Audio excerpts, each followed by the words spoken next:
He was 9 pounds when our daughter pulled him into her car seat and wouldn't let go. We had never owned a large breed. Everyone said we weren't ready. 2 years later, a sound from the kitchen at 2 in the morning proved why we needed him and why he had been preparing for it since the day he came home. He weighed 9 pounds the afternoon we picked him up. My daughter pulled him into her car seat before I could say a word, wrapped both arms around him and wouldn't let go the entire drive home. She kept whispering something into his ear that I couldn't hear from the front seat. He's 95 pounds now. He hasn't fit in anyone's lap in a long time, but every single night, without fail, he walks through this house like it belongs to him, checks every window, every door, and then lies down outside my daughter's bedroom and doesn't move until morning. We had never owned a large breed before Suge, not once. We had Biscuit, a 30-pound mutt who had been with us for 4 years and thought he was the biggest thing on the property. I grew up around animals, and I always believed that children who grow up with animals turn out different, more patient, more gentle, more aware of things that don't use words. My husband didn't disagree, but he didn't push for it either. That push came from me. His best friend, a man named Darren, had been breeding Dobermans for 11 years. Not backyard breeding, real work, health testing, temperament screening, relective pairings. He knew every bloodline in his program the way a mechanic knows an engine. When I told my husband I wanted a large breed, he called Darren before he called me. Subscribe to make their silent stories heard. Darren came over on a Saturday. He didn't bring a puppy, he brought a binder. He sat at our kitchen table for 2 hours and went through everything: growth stages, dietary needs, socialization windows, bite pressure statistics. He never tried to scare us, he was specific. Then he said the sentence that stayed with me longer than anything else that afternoon. If you commit to training this dog every single day of his life, not just the first year, you won't need to hire a bodyguard for your daughter. You won't need to stand over her in the yard. He'll do it himself. But if you skip the work even for a month, you'll have 90 pounds of unfinished animal making decisions you didn't authorize. I looked at my husband. He looked at me. We both looked at the binder on the table. 3 weeks later, Darren drove up our driveway with a chocolate Doberman puppy in a crate lined with a gray fleece blanket.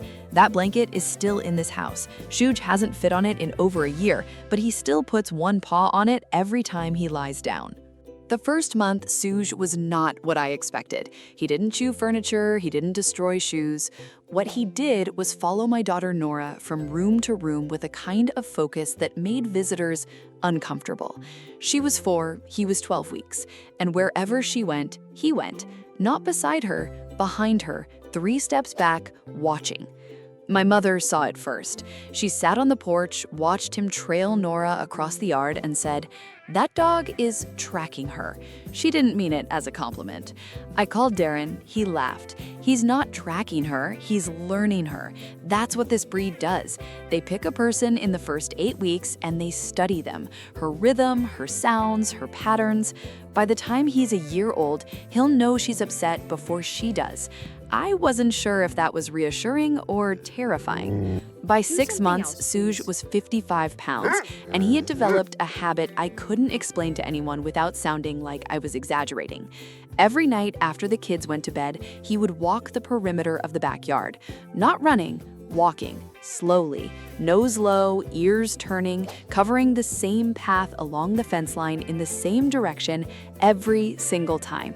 Then he'd come back inside, check the front door, and lie down in the hallway between both bedrooms. My husband started calling him the night shift. Biscuit wanted nothing to do with any of it. He slept on the couch, belly up, completely unbothered.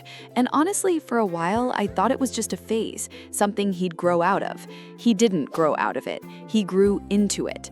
By the time Suge turned 1, the rituals had become ritualized. Same time, same path, same sequence. He'd finish the yard, check the doors, then walk to Nora's room and stand in the doorway for a full minute before lying down across the threshold.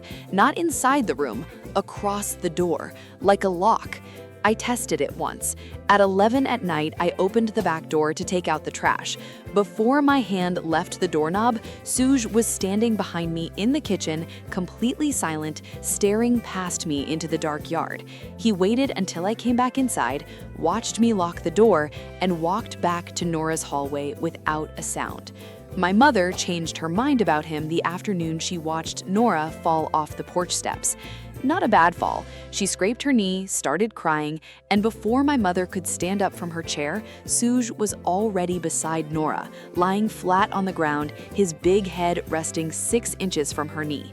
He didn't lick the wound, he didn't nudge her, he just lay there, breathing slowly until she stopped crying. Then he stood up and walked back to his spot by the door. My mother looked at me and didn't say a word. She didn't have to.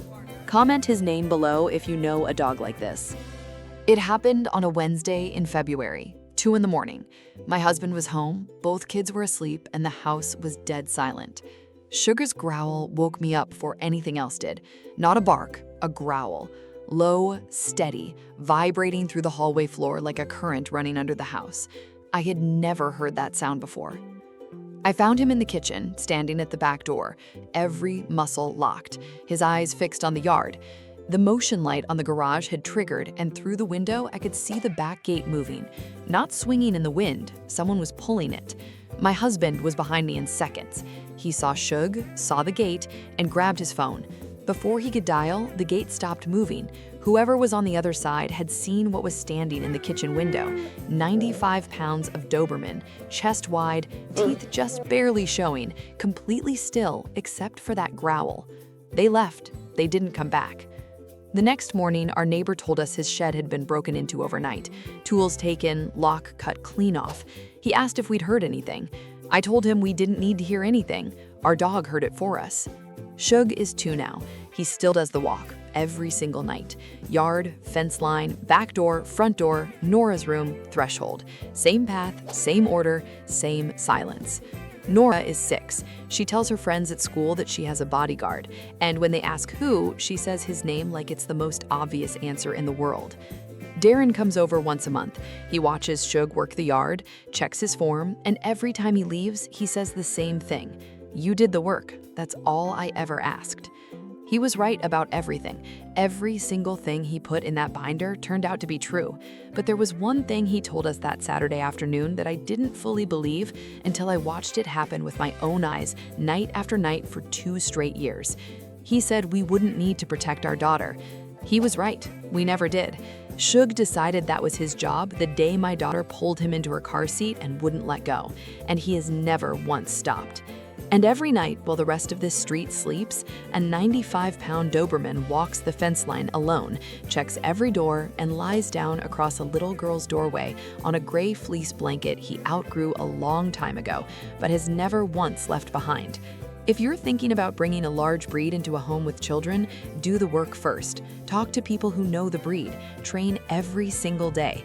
Because when it's done right, what you get back is something no security system, no fence, and no lock will ever replace. Did Suge choose Nora, or did Nora choose Suge? Tell me what you think.